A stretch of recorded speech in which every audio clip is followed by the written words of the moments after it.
नमस्कार।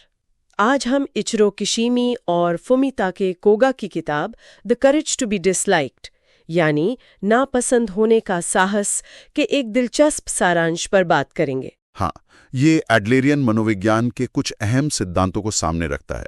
और ये सारांश हमें खुशी, आज़ादी और रिश्तों पर कुछ कह सकते हैं क्रांतिकारी विचार देता है। तो इस चर्चा का मकसद है इन विचारों को समझना। क्या वाकई ऐसा है कि हमारा अतीत हमारे भविष्य को तय नहीं करता? बिल्कुल, और यही शायद सबसे बड़ा विचार है इसमें। ये हमें चुनौती देता है कि हम अपनी जिंदगी को कैसे देखते हैं।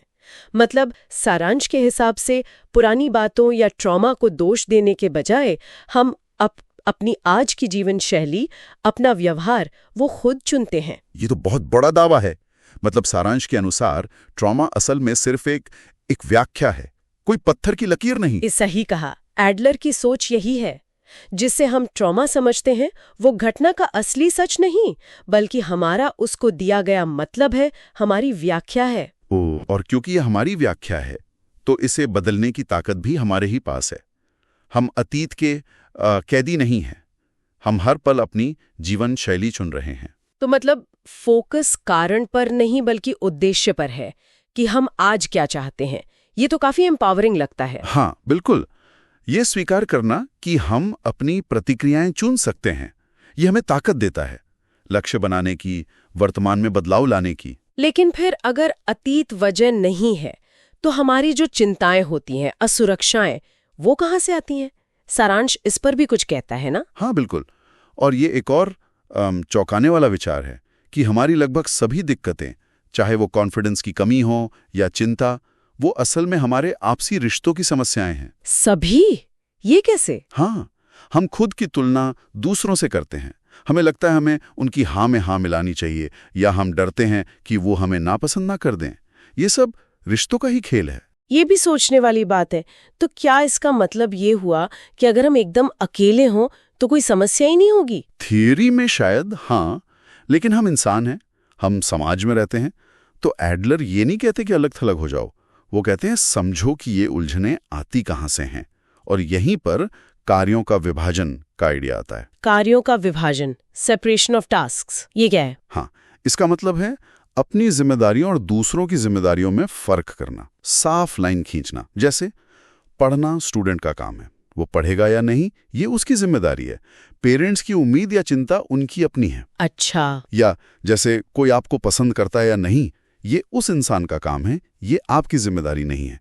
आपका काम है अपने हिसाब से ईमानदारी से जीना। तो जब हम दूसरों के काम में टांग अड़ाना बंद करते हैं और उन्हें अपने काम में दखल देने से रोकते हैं, हाँ, तो जीवन आसान हो जाता है, बेवजह का तनाव कम होता है। वाह! तो ये सीधा जुड़ता है अगले विचार से। हाँ, कि दूसरों से मान्यता या तारीफ पाने की इच्छा को छोड़ देना। एकदम सही। सारांश यही कहता है, ये इच्छा हमें गुलाम बना देती है। हम दूसरों के हिसाब से जीने लगते हैं, अपने हिसाब से नहीं। और यहीं पर वो नापसंद होने का साहस आता है। बिल्कुल, ये हिम्मत कि हम अपने उसूलों पर जिएं, भले ही कोई हमें पसंद ना करे। ये आसान नहीं लगता, लेकिन सच्ची आज़ादी यहीं से शुरू होती है। हम दूसरों की उम्मीदें पूरी करने के लिए पैदा नहीं हुए। और जब हम इस मान्यता की चाह से आज़ाद होते हैं तो शायद हम खुद को दुनिया का केंद्र समझने की गलती से भी बच जाते हैं। सारांश में इसका भी जिक्र है। हाँ, ये बहुत ज़रूरी पॉइंट है। हम अक्सर दो एक्सट्रीम पर चले जाते हैं। या तो सोचते हैं सब मेरे बारे में ही सोच रहे हैं, मतलब खुद को बहुत इंपॉर्टेंट मान लेना, या फिर किसी को मेरी परवाह ही नहीं, मतलब खुद को एकदम बेकार समझ लेना।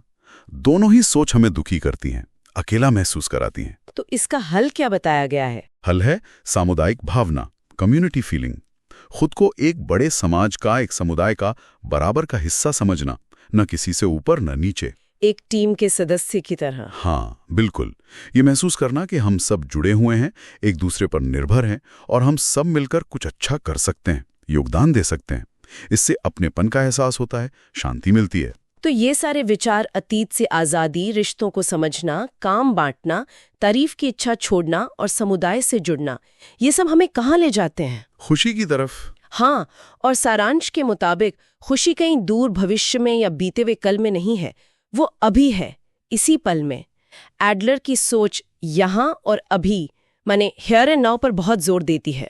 अतीत बदल नहीं सकते, भविष्य का पता नहीं। हाँ, तो हम सिर्फ वर्तमान में जी सकते हैं, वर्तमान में अपना काम कर सकते हैं, योगदान दे सकते हैं।